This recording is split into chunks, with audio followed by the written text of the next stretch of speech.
great pleasure today to welcome Robbie McRobbie, who is the Chief Executive of the Hong Kong Rugby Union.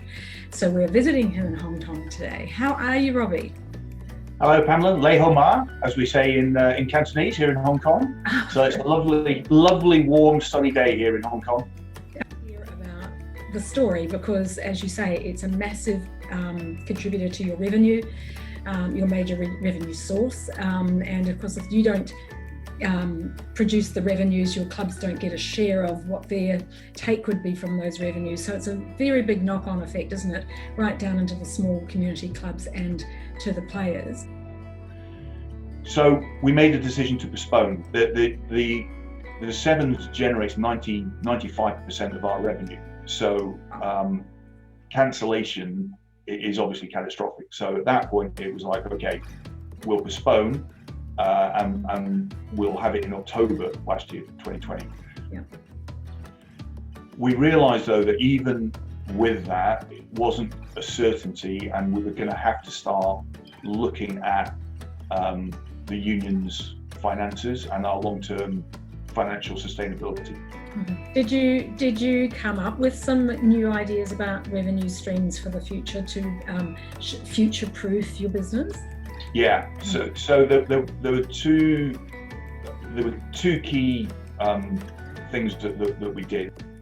Was we realised that we needed to address some of our recurrent costs. Mm-hmm. In the end, what we've done is we've siloed areas of the business and we've tried to make them independently financially sustainable. You're thinking about digital outlets, playing past games on sports channels where you can generate some revenue. Have you been speaking to Sky Sports? I mean, there are other ways to keep the sport alive, keep Sevens alive. Strategic plan. Yeah. We work off 4-year strategic plans. There's a strategic plan that was published in November 2019. Right. Referenced the fact that we were, as an organisation, over the next 4 years, we were going to go on a digital transformation journey. Yeah. We were going to become a data-driven organisation. So the commitment was already there.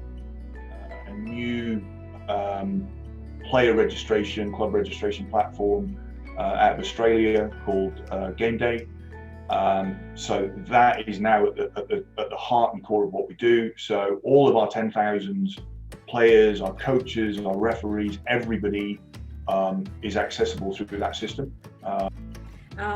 What would you say to your fans about the future, and what's your vision about when it's coming back? The amazing thing about our Sevens family is they don't come once. I mean, it is a bucket list thing. But once they've been once, they come back and they come back and they come back. And our market research I know people who have done that. Yeah. 40,000 people come and they do have a really, really good time. There's the expression here, if you get bored, you can turn around and watch the rugby.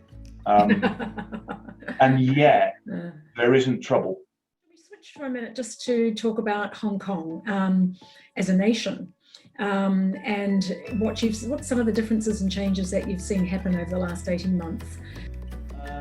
Hong Kong has had a rough ride over the last couple of years. Broadly speaking, there is still a strong belief in the resilience of the people in Hong Kong, and the political unrest and COVID has also reminded us of some of the systemic problems that we also have, and societal problems.